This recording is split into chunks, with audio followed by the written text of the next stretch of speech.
ألا من كنت مولاه فهذا علي مولاه. اللهم وال من والاه وعاد من عاداه.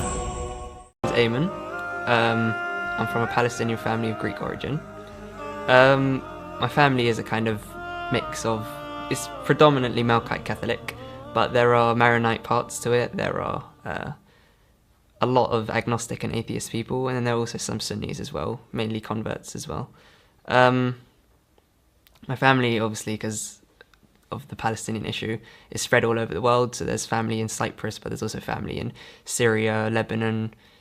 Once upon a time, there's family in Jordan as well, but they moved out. There's family in Chile, United States, Canada, here, of course, Australia. Largely speaking, I would say that my family in Europe and the Americas is not very religious, whereas the family back in the Middle East tends to be. And since a lot of them are Arab Christians, they are very religious. They're very in touch with their faith. But I wasn't brought up to be very religious at all. My dad wasn't religious at all. At the time when it really shapes you as a child, nor was my mum. So recently, so I was experiencing as a child, so there'll be Catholicism, the Catholic faith would be a large part of my life, but then there'll be Sunni Islam and then agnosticism and even atheism, just detachment from religion altogether. So there came a time reasonably recently where I just thought it's time for me to see, I need to actually see whether I, where my faith lies, what religion is right for me, or if any religion is right for me. Lots of people said to me, this is kind of like a trend where you just go away from religion altogether and eventually you become atheist. That's what some friends told me. I was adamant that wasn't going to happen to me. So the more I looked into Christianity as well, my family's religion, I thought, if they all follow it, then maybe I should be following it too. It's a great faith, but it just didn't seem right for me. So I just thought, I looked into Islam just in general, as a general concept, and it just seemed to make more sense to me. So eventually down the line, I was just a proper Muslim, but then I didn't really associate with a sect or denomination or anything like that, because I just didn't feel like I knew enough. But I looked into Sunni Islam and its various schools, and I looked into Ahmadi Islam as well. But when I looked into Shia Islam, it just seemed like the more complete. And the phrase that I would use is probably, whereas the other forms of Islam are still Islam, and they're still, people who follow them are still Muslims, to me it just felt like, from the outside coming into the faith, it just felt like Shia Islam was the perfect version of Islam. So I wanted to follow the complete version, the complete form of Islam, and that's just what Shia Islam was to me. And then, recently I announced it, and then kind of going from there, just trying to become the best Muslim I can, and the best way to do that is just to get as educated as possible. So I was born in London, and I was raised in London, lived in a reasonably Western family, quite British, to be honest. And then I wasn't brought up to be too religious with anything, really, so we knew full well that our family back home, the Christians back in Syria and Lebanon, were they're very religious. Maronites especially in our family tend to be very stereotypically religious. And then maybe back here, maybe not so much. There's various parts of my mum's family, especially my dad's not so much, that is Sunni Muslim. But even them, the reason why I wasn't too in touch with that either is because they weren't religious either. So as a child, you go through phases of maybe feeling attached to the Catholic faith, going to, listening to hymns and, have lots of Bibles and crucifixes and, pictures of Jesus and all the rest of it. And then, maybe you look into Sunni Islam because you see it quite a lot. And then a lot of the time you think, well, I'm not sure if religion is for me, or like a lot of people, especially my age, will go through quite a long phase where they go, maybe I'll decide later. So, maybe I'll just leave it for now, I'll do whatever I want now, and then I can go back later on and just decide if I want to be part of a religion or not. But for me, it's like it's not good to leave it. Like I want to know from now because I want to be able to follow the religion of God for as long as possible. So that's what kind of drove me to get educated, to learn as much as possible. It's quite difficult to, because obviously I was lucky because unlike others, I had lots of Muslims and specifically Shia Muslims around me. So any questions I had, generally they would be answered. But, anything too complicated, then, people would say maybe try the internet, but the internet isn't as reliable as you might think. So lots of people, and there are lots of people that are out there specifically to deter you or to take you away, or there'll be some people, different motives, then they're not really there for you to learn honestly about the religion. They're there to maybe take you away from it or to dissuade you. So, I mean, even now, like after, I told everyone about my conversion, there's still people, telling me, this is what Shias do, this is what Muslims do, you shouldn't be one, you should go back, you don't know enough. But I just feel like, I've learned as much as as I need to see that this is the path. And, with all due respect, just because I convert to Catholic, just because I converted to Shia Islam doesn't mean I don't have respect for Maronites or Catholics or Judaism or any other, it's because I'm Shia Muslim now. It just means that my love for all human beings, regardless of their religion or ethnicity or anything like that, is just greater. So, whereas before maybe people's ethnicity did matter, being a Muslim, probably the most diverse religion in the world, you have people from all over the world pertaining to this one faith, this one religion, this one creed. So it's just, you learn we're all human beings. And then that's why I don't really like, people like to hate a lot on people who become Shia or people who are Shia from before, of course, they have to live with it. But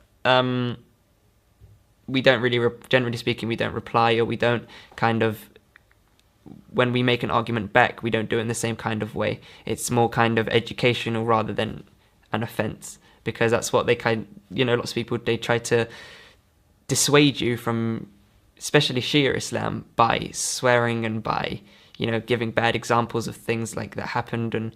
But generally speaking, the reason why I found that Shia Islam is such an honest religion as well, it's not just the brotherhood and the love that's felt between everyone and the faith and the kind of feeling that you get that it's like the perfect form of Islam. It's not just that, the kind of truth to it as well, and the kind of honesty and the, you go out trying to educate people rather than dissuade people from other things. So it's kind of a more positive thing than a negative impact. So I think that's why I thought that, obviously my family, it's a diverse, being from, our family origins, Greek, Palestinian, Arab, living in the Middle East, but spread all over the world.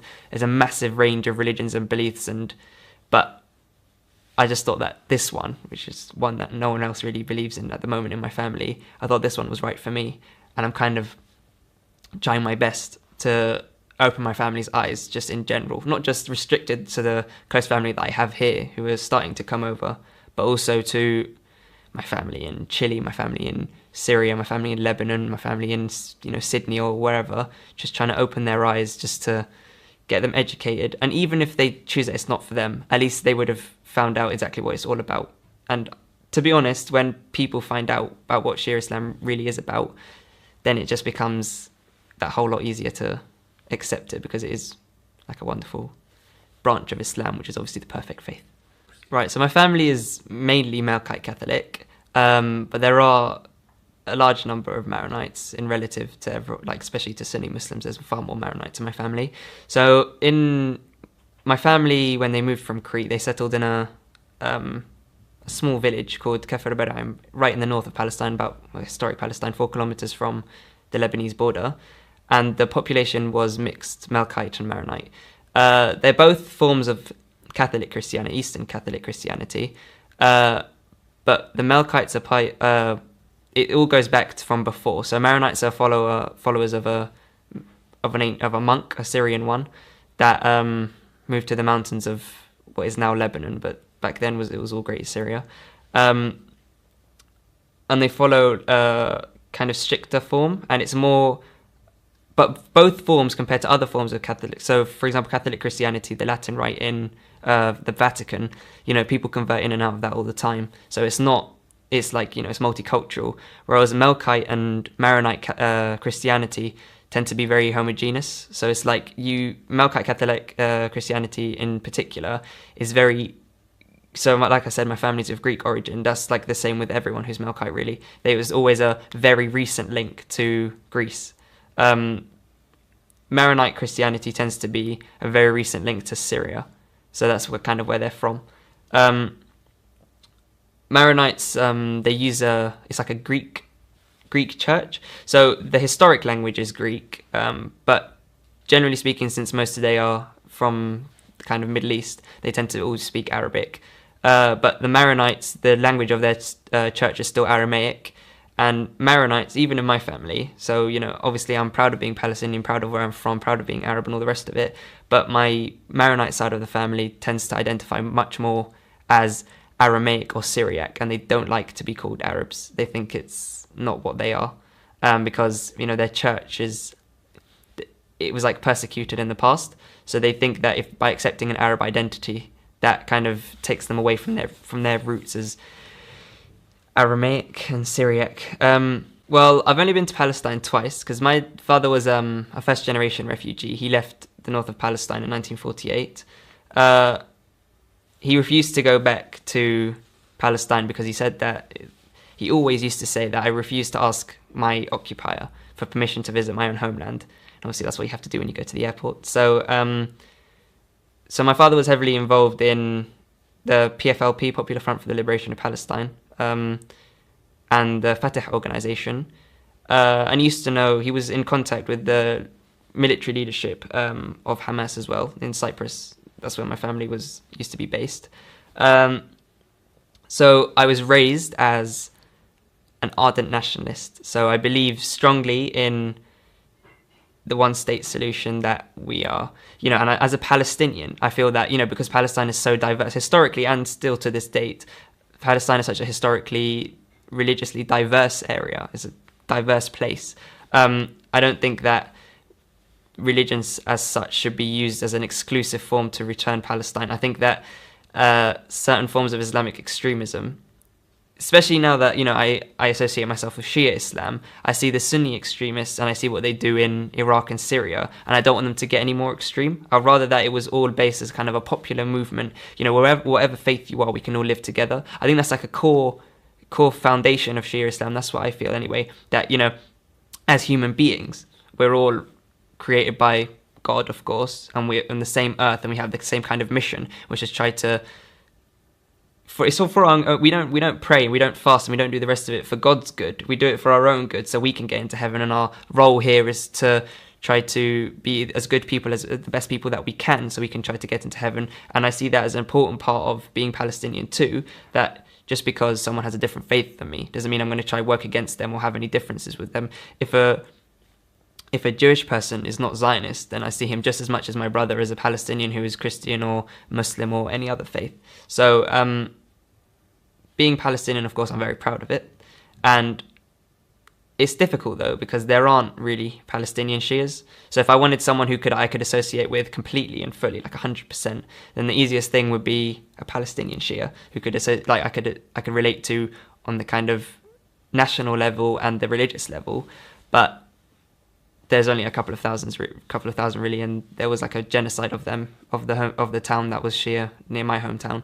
Like, for example, I saw my love for, the Shia groups in the Middle East specifically was, it far outlives my attachment to Islam or Shia Islam or anything like that, because obviously the support that the Palestinian people get from Shias all over the Middle East, is far more in relative than, from monarchies and other things like that from in the Middle East, such as Saudi Arabia and Qatar and other places like that. So I think that if you look at the deep relationship between Shias on one side, regardless of nationality, and then the Palestinians as a liberation group, then you see that it's a strong tie. So, Iran, Syria, Hezbollah, the Iraqis, they all work closely to help Palestine. Obviously, lots of them have their own problems now, but even now, even till this date, they still support Palestine as much as possible. And then you see that, and you stand back as a Palestinian, and you think, that's kind of the initial thing when I saw it.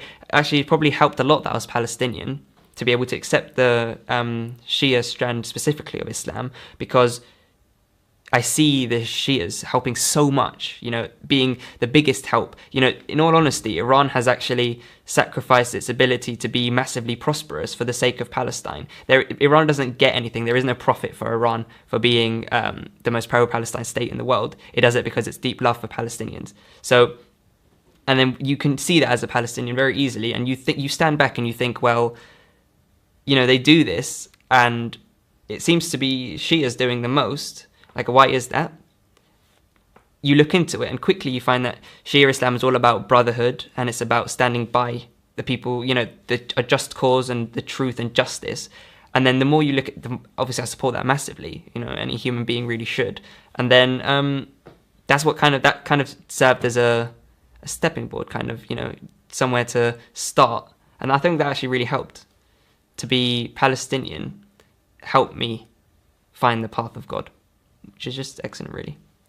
So I've looked into the story of Imam Hussein, and I've looked into various stories, but I'm still in the kind of stage of, so I associate and obviously identify as Shia first, a Muslim, of course, but I'm still in the stage of educating myself properly and fully.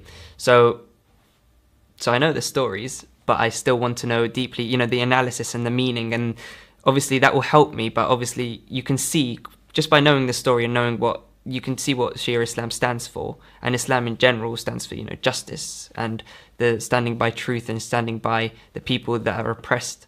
And I think that that's what helps me accept it, far easier, because it's just like I see my own people, my brothers and my sisters in Palestine, wherever they are, whether they're in occupied territories or not, then I see them suffering, and I see that Shia Islam stands up for the people who are suffering, people who are oppressed. Historically, actually, Shia Muslims have been oppressed by, various regimes and people claiming to represent Islam, when maybe it's up for debate if they really did. And I think that, as on a level of my nationality and now my faith can actually intertwine, and it just feels like it helps me support Palestine from a Shia perspective, and it helps me be Shia from a Palestinian perspective. So obviously maybe being Greek here doesn't play such a massive role, but obviously from being Palestinian, I think that that's really helped. And I think that's what actually makes me hold strongly onto Shia Islam. That's what makes me sure that I'll never ever have any doubt that this was, if this was the right decision or not. I always know that it will be, because I know what Shia Islam stands for. And the more I look into the stories and the more I look in, educate myself properly, then there's just the more I'll become part of this faith, and this faith will, really ingrain itself in me. So my father passed away when I was 13, which was quite difficult, of course. So he was the person who kept the family up. He was like the provider and the person who helped with everything. So obviously it was a massive blow, especially when you're 13 and I have a twin sister and live with my mum. So it's difficult to sort everything out. It was a bit we came to accept that this was an inevitability, because he was in a bad state for a while, but you just kind of didn't really expect it. You weren't prepared for it, because it just seemed insensitive at the time to kind of prepare for something like that. So the effect that it had was it kind of made me angry, a lot. So whereas everyone else would be crying and upset, it just made me quite annoyed. It just made me really furious that this could happen to me. It just felt really unfair. Everyone else is 13 and they still have both their parents, and they still have everyone in their family. Everyone's fine. But then it's just me living without a dad. It made me just quite angry at the world for a very long time. Obviously still 13. My any attachment to any faith wasn't really there anyway, but anything that I did have probably vanished for a while after that, because I just didn't really understand why something like that could happen to me when I was 13, and it just made me really angry. I look back at that now and I realise that was really stupid, and I kind of failed the test then. But obviously my dad wasn't, he obviously had a massive impact on my life. So everything that I have in terms of all my beliefs in politics especially, that's he kind of moulded those. So my belief in, kind of family of humanity, and the caring for the oppressed regardless of their ethnicity or anything like that. The belief in the liberation of Palestine and the eventual unity of the Arabic-speaking peoples, across the Middle East and North Africa as a kind of ultimate goal, regardless of religion, because we can all work together. We have done it in the past, and probably the only reason why there isn't greater unity in the region is probably because other countries elsewhere in the West maybe just fear the unity that we could have. But then he kind of shaped all those views, and whereas maybe he got me involved in politics, is I have shaped my own views since then. So I'm the one who educates myself, and it just seems that he was right. So maybe I'm not going to follow what he said blindly, but I looked into it and now I do agree with him. And obviously him leaving, the loss of him from my life, it was really difficult. And it just wasn't difficult for me, but my mum always says that I was massively attached to him. So losing him probably had quite a negative impact for a while. But then actually, the more I looked into Islam, it just, that's probably like another reason why probably I found it quite relatively easy to accept it in the end, because the kind of feeling that everyone is one family is really helpful when your family is kind of spread all over the world. So, I have family pretty much every continent in the world. So having the feeling that, every Muslim and every Shia and every person that is around you is part of your family in Islam is obviously helpful. And the kind of feeling of brotherhood is like something that, all human beings look for. And it's like something that I managed to find. Up until recently, I was going along a line of education to maybe be a dentist, maybe go into medicine. And, so I've done 1 year of AS, and I stood back and I thought, do I really want to carry this on? Because obviously after you take A2s, that's kind of it. You kind of made up your decision there. So I stood back and I thought, this is fine, but it's not something I could do for the rest of my life. Like, I want to do something that I enjoy. So I've changed my ideas on what I want to be in the future. So I'm going to retake the year with different subjects altogether, apart from history, which I'll keep as an A2, and then just take English literature, economics, geography, and hopefully there's a course called PPE. The ultimate, the kind of goal in the end is to try to get into that course at Oxford, which is philosophy, politics, economics. That will be kind of the aim. That's the goal that I'm going to be working towards. But yeah, I just didn't feel like that path was really for me. So this year is going to be kind of, starting maybe September, is going to be like a kind of a new path from a lot of directions. So it should be good. It'll be nice to have a change. So probably about a year and a half ago, I thought, okay, well, Islam seems like the right kind of creed, the right kind of thing that I want to follow. So I went through the phase which probably my close family is going through right now, since they're trying to come on this path with me, is, non-denominational Islam, which is kind of like what started off with, not really, I can't, not because I don't want to, but just because I didn't know enough yet to be able to say, okay, well, I'm Sunni, or I'm Shia, or I'm Ahmadi, or I'm any of the others. So, I first of all looked into, because I wanted to decide, because it's important really to be able to definitively say. So I have a friend at school, an Iranian friend, who is like a pious Shia. He knows what he's talking about, and he's educated, and he knows everything. Well, he knows enough to be able to educate me in the first place.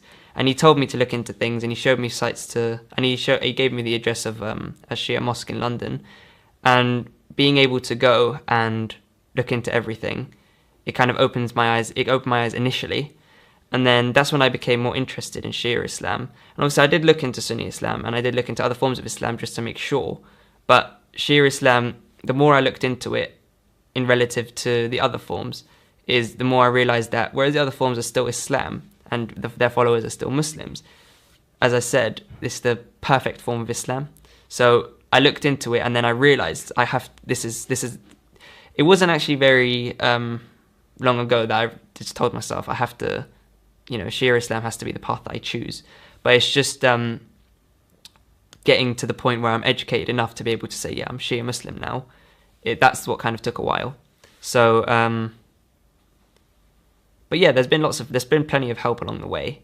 But most of that help came recently. So before, it was really difficult to find the kind of resources because, people, people are willing to help, but it's not the kind of thing that they want to do all the time. So, if I just ask the same friend or the same couple of friends, can you help me with this or can you help me with that all the time, I just feel a bit, like I'm just nagging a bit. So I had to find other means. And after using the internet for a while to do some research, I realized that not everything is strictly true, or not everyone agrees on everything.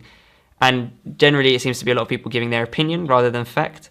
So, or their personal interpretations rather than what's actually factually being stated in the hadith or in the text or in the whatever. So, so eventually I had to kind of just ask people that I thought were educated enough, reliable enough. But again, it's really difficult to. It's really hard to find people.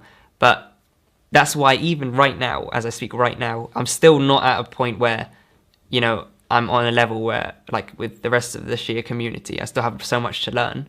But right now I'm educated enough, and it's taken me so long to get to this point, but I'm educated enough where I can say, Shia is 100% the right form, the perfect form of Islam. So, but there's a lot to learn, and there's a lot that can still be done to make me the best possible Muslim that I can be. أشهد أن لا إله إلا الله وأشهد أن محمدا رسول الله وأشهد أن عليا أمير المؤمنين اللهم صل على محمد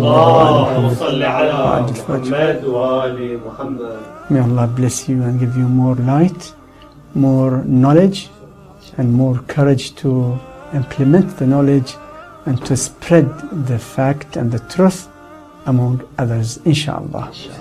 May Allah bless you. Thank you, So, obviously, I told my family, not my whole family knows, my family is very big, but my close family at least, I told them, I informed them of my decision, and my mum and my sister are like on the path of Islam with me, so they're educating themselves too. I'm trying to provide as much information for my mum and my sister especially as possible. It's just very difficult. So if I want to try and open their eyes further to Shia Islam in particular, whereas maybe they're still in the phase where Islam is right for us, we're just not sure about sects or anything like that, to try to get them to the point where they are and where they know enough that they can say is still very difficult. So my family, generally speaking, reacted, I would say the people that know so far are generally quite positive. Like, it's like, well, if that's what you feel is right, then, we're going to stand by you. There's been a couple of examples where maybe that hasn't been the case, but generally speaking, it's been positive. Maybe the people that said that, maybe you're wrong or you don't know what you're talking about, maybe those people are the ones that, they're not educated properly yet. So probably even those who are a bit skeptical and a bit ignorant at the moment, if they just, went and got themselves educated about, Shia Islam and they looked into it properly, then they would probably be the first to join me in being Shia in my family. So I have lots of family which is Christian, of course, and Arab Christians and Greek Christians, like stereotypically speaking, tend to be quite religious and quite attached to their faith, and I feel like that may be the case with them too. So I haven't yet phoned them up, or because they probably have heard, it's probably spread, but I don't think that they're going to phone me up and check. It'll probably have to be me who's going to have to phone up and say. But obviously, right now, I'm going to leave that until it's not really important what my extended family far away has to say. It's more about, if my mum's fine with it, if my close family, are accepting, then just allow me to get on with my path. And if, I can educate them on the way and hopefully open up their eyes, that's just a positive, that's like a plus. But right now I'm just trying to make myself the best Muslim I can be before I try to spread the message to others. Well, yeah, the conversion of lots of people, they find it very difficult. But obviously because my mum and my sister and various other people are on this path, with me, and they're trying to become Muslims and the best Muslims they can be too, of course, then obviously that really helps, and that just shows that, you know, it's not like I'm doing this by myself. You know, there's people that can be there, the closest people to me in my life are doing this with me. So it's only less, that can only be a positive, of course, and it's obviously a massive blessing. You know, I thank God for that. That is the case, because of course lots of people do lose contact with their family, and lots of people do become distant from their parents. But I'm glad that, you know, practically the opposite has happened with me, you know, rather than my family or my mum or my sister or anything like that kind of being angry or being, you know, disappointed. On the contrary, they're supportive and they want to join me on this quest. They want to join me on the journey, and of course that can only be a positive thing. And yeah, of course I'm very thankful for that. Well, yeah, I did. So basically, when I wanted to announce it, when I thought, you know, I got into a stage where, yeah, I do know enough now, and I'm definitely, like, I do definitely associate myself with Shia Islam now. So obviously I told my friends and my close family and everything, just so, but they kind of knew that I was going to this anyway. I was going to reach that point. Maybe I didn't make it amazingly clear on Twitter, but usually I try to keep it not too personal anyway. It's mainly like political views and stuff.